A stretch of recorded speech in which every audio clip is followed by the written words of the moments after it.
नमस्कार, आप देख रहे हैं हिंदुस्तान प्राइम टाइम्स और मैं हूं आपके साथ आयशा। आइए रुक करते हैं आज की ताजा खबर की ओर। कांग्रेस नेता सोनिया गांधी को स्वास्थ्य संबंधी कारणों से अस्पताल में भर्ती कराया गया है।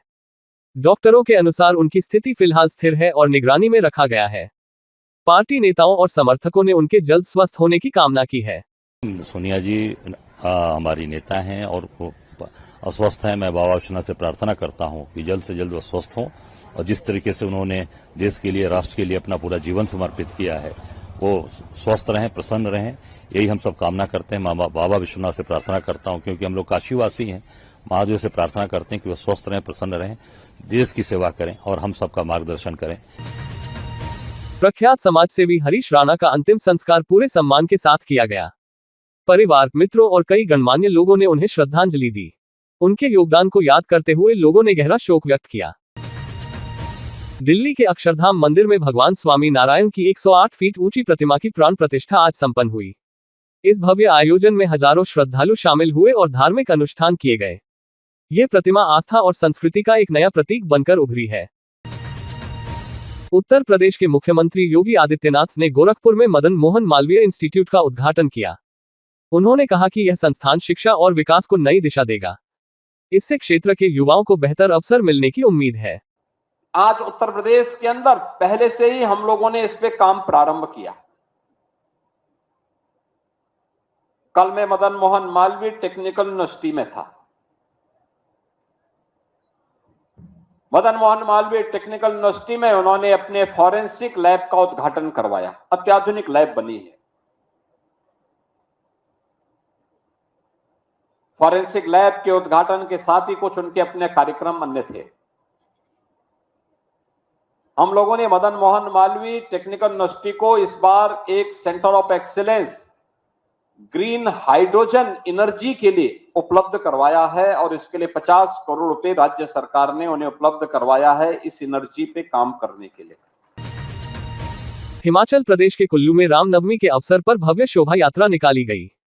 श्रद्धालुओं ने बड़े उत्साह के साथ भाग लिया और पूरे क्षेत्र में भक्ति का माहौल रहा। यात्रा में पारंपरिक झांकियां और सांस्कृतिक कार्यक्रम भी आकर्षण का केंद्र बने। रामनवमी से 2 दिन पूर्व की बेला पर हम पवित्र इस भव्य जो राम जी की शोभा यात्रा है श्री रघुनाथ जी की नगरी से इसको राम हनुमान मंदिर रामशिला से ढालपुर तक लेके आए हैं। तो सबके सहयोग से ये कार्यक्रम जो है सफल आयोजन हुआ है। 4 धाम यात्रा के लिए इस बार 10 लाख से अधिक लोगों ने पंजीकरण कराया है। ये संख्या पिछले वर्षों की तुलना में काफी अधिक बताई जा रही है। प्रशासन ने यात्रियों की सुविधा और सुरक्षा के लिए विशेष इंतजाम किए हैं। राजधानी दिल्ली में पहला अंतर्राष्ट्रीय फिल्म महोत्सव शुरू हो गया है। इस महोत्सव में देश विदेश की कई फिल्मों का प्रदर्शन किया जाएगा। यह आयोजन दिल्ली को एक वैश्विक फिल्म हब के रूप में स्थापित करने की दिशा में अहम कदम है। पहली बार दिल्ली में फिल्म फेस्टिवल एक पॉजिटिविटी के साथ दिल्ली अब भी एक नई इमेज के साथ आगे बढ़ रही है। देश की राजधानी दिल्ली पूरे देश को सैकड़ों आशाएं हैं इस शहर से और ये शहर रोजाना उन उम्मीदों को जीता है।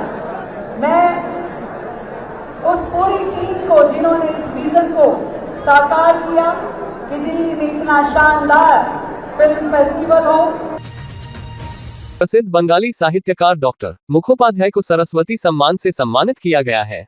यह सम्मान उनके साहित्यिक योगदान और रचनात्मक उत्कृष्टता के लिए दिया गया।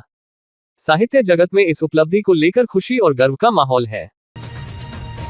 दुर्गा अष्टमी के पावन अवसर पर 1100 छात्राओं को साइकिल वितरित की गई। इस पहल का उद्देश्य बेटियों की शिक्षा को बढ़ावा देना और उन्हें सशक्त बनाना है। कार्यक्रम में बड़ी संख्या में लोग मौजूद रहे और इस कदम की सराहना की गई। सारी बेटियों को ट्रैवल में, स्कूल से लेकर के घर तक का सफ़र तय करने में और घर से स्कूल आने में कई बार बहुत दिक्कतों का सामना करना पड़ता था। मैंने इस विद्या वाहिनी के माध्यम से ये जो साइकिल अपनी हर बच्ची को जो 9th क्लास में आ रही है उसको देंगे ताकि वो 9th, 10th, 11th, 12th अपना पूरा स्कूल का जो समय है साइकिल के माध्यम से वो आना जाना कर सके। कई अमरनाथ यात्रा को लेकर तैयारियां तेज हो गई हैं। 29 जून को प्रथम पूजन किया जाएगा। इसके बाद 17 जुलाई से श्रद्धालुओं के लिए यात्रा शुरू होगी। प्रशासन ने सुरक्षा और सुविधाओं के लिए विशेष इंतजाम किए हैं। बहुप्रतीक्षित हैरी पॉटर सीरीज का ट्रेलर रिलीज कर दिया गया है। निर्माताओं ने नए अंदाज और कहानी के साथ दर्शकों को चौंका दिया है। फैंस के बीच इस ट्रेलर को लेकर काफी उत्साह देखने को मिल रहा है। राष्ट्रपति आज रामनाथ गोयनका पत्रकारिता पुरस्कार प्रदान करेंगे। इस सम्मान में देश के बेहतरीन पत्रकारों को उनके उत्कृष्ट कार्य के लिए सम्मानित किया जाता है। कार्यक्रम में कई वरिष्ठ पत्रकार और गणमान्य व्यक्ति शामिल होंगे। श्री हनुमान जन्मोत्सव समिति अशोक विहार दिल्ली संस्था द्वारा आज 31वां श्री हनुमान जन्मोत्सव का आयोजन बड़ी धूमधाम के साथ नई दिल्ली के अशोक विहार फेज 2 स्थित श्री सनातन भवन सनातन धर्म मंदिर में आयोजित किया गया। इस मौके पर संस्था के संरक्षक श्री सुरेश गर्ग, अध्यक्ष श्री विनोद अग्रवाल, वरिष्ठ उपाध्यक्ष श्री रवि गुप्ता, कोषाध्यक्ष श्री अरविंद मित्तल और उपाध्यक्ष श्री प्रेमशंकर अग्रवाल ने अपने कार्यक्रम की विस्तृत जानकारी देते हुए बताया कि इस महोत्सव में हिंदुस्तान के सुप्रसिद्ध भजन गायकों को आमंत्रित किया गया था, जिनमें श्री राजू मेहरा कोलकाता और श्री हिमांशु वशिष्ठ दिल्ली के अलावा अन्य भजन गायकों ने अपने अपने मधुर भजनों की अमृत वर्षा कर भक्तों का मन मोह लिया। इस कार्यक्रम की ज्योत प्रचंड प्रमुख समाज सेवी श्री विनोद सावा जी ने की तथा वहीं इस महोत्सव का मुख्य आकर्षण रहा बाबा का भव्य दरबार, अलौकिक श्रृंगार व 56 भोग का प्रसाद।